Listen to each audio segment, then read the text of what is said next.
warahmatullahi wabarakatuh. Saya Putulan dari mahasiswi program studi pendidikan luar sekolah Universitas Sriwijaya. Tepatnya saya semester 3. Oke teman-teman, di sini saya akan mengajak kalian untuk mereview hasil diskusi kita pada kuliah umum 4 yang dilaksanakan pada tanggal 30 Oktober 2021 yang bertema Membangun Diri, Membangun Negeri. Pematerinya yaitu Bapak Elson Ricky. Di sini beliau menjelaskan bahwasannya untuk membangun diri, membangun negeri dibutuhkan persiapan. Nah, lalu menurut Ichiro Suzuki, persiapan itu adalah proses menghapus segala yang akan menjadi alasan atau ketika gagal dan mengupayakan segala hal untuk mewujudkannya. Nah, sesuai dengan kita pendidikan luar sekolah yang nantinya kita akan berperan untuk membangun masyarakat. Jadi tujuan dari mengapa kita harus membangun atau kita harus melakukan pemberdayaan, yang pertama mengacu membenahi ketertinggalan pada masyarakat, yang kedua berpacu mengejar kemajuan di luar negeri.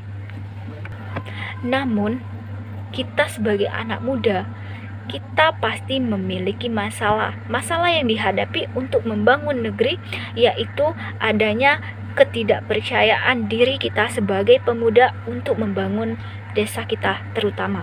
Nah, sehingga muncul pertanyaan di benak kita, yaitu kenapa harus mengerjakan itu?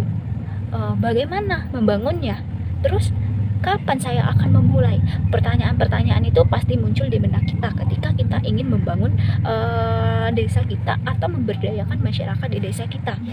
Tak hanya sampai permasalahan yang dihadapi oleh pemuda saja, namun jika kita bandingkan antara Indonesia dengan pendidikan Jepang, karena pemateri kita ini pernah bersekolah di Jepang, bahwasannya kekurangan atau perbedaan Indonesia dengan Jepang, Indonesia yang pertama berleha-leha untuk mengerjakan sesuatu, tetapi Jepang segera mengerjakannya. Yang kedua, Indonesia tidak bersungguh-sungguh dalam mengerjakan sesuatu, Jepang pastikan kerjakan. Dan yang ketiga, tidak dituntaskan, sehingga ketika Jepang yaitu kerjakan hingga tuntas. Itulah permasalahan ataupun perbedaan dari Indonesia dan Jepang. Dalam hal ini bukannya kita membandingkan antara negara maju dengan negara Indonesia, negara Jepang dengan Indonesia, tetapi jika kita mengikut cara pembelajaran dari Jepang, maka kita akan bersama-sama sebagai pemuda untuk membangun desa kita.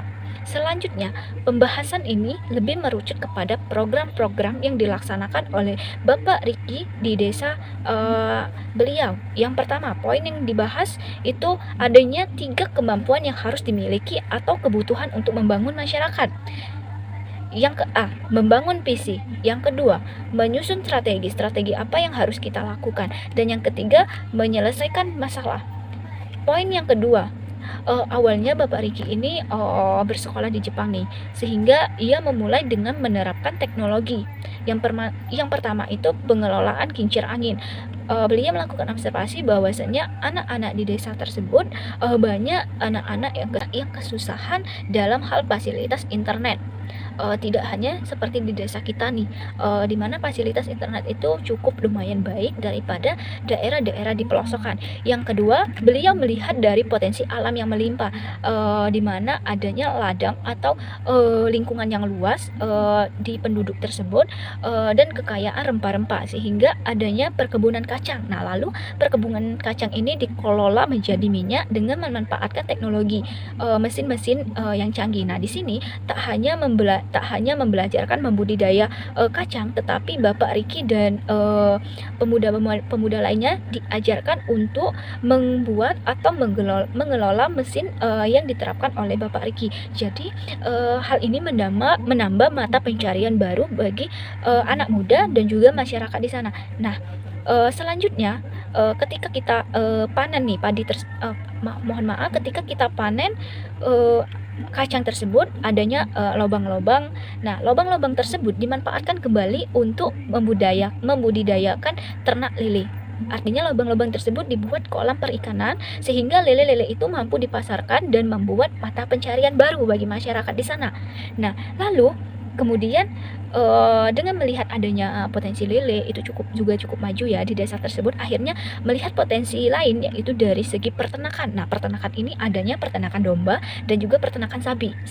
Nah, pada saat itu peternakan domba dan peternakan sapi ini berat badannya dan pengukuran ketika menjual sapi ataupun domba itu tidak ada ukuran yang pas atau takaran yang pas, hanya menduga-duga berapa timbangan dari domba tersebut. Jadi tidak efisiensi di sini. Akhirnya Bapak Riki mengelola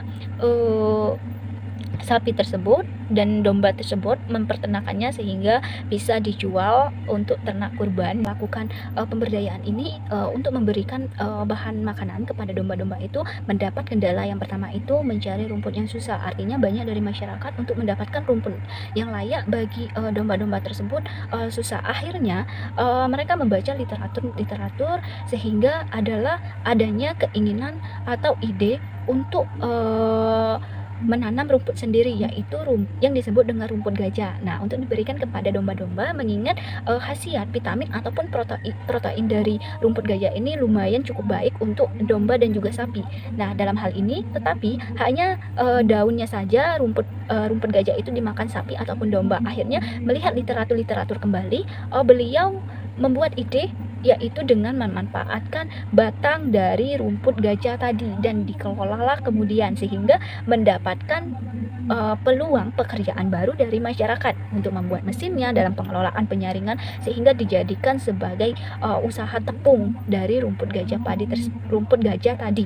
Dan akhirnya kembali adanya kelolahan tersebut dijadikan tepung dan kemudian mereka membudidayakan kembali masyarakat dari daun kelor. Ketika itu bapak tersebut ada berpengalaman adanya penyakit sesak napas sehingga dia melihat manfaat kelor sehingga dibudidayakan lagi. Nah, di sini mereka dengan mengajak ibu-ibu di desa sana untuk melakukan pengeringan, pencucian daun kelor dan juga membuat daun kelor itu menjadi teh untuk dijualkan atau dipasarkan di seluruh Indonesia dengan adanya potensi atau vitamin yang dimiliki daun kelor tersebut.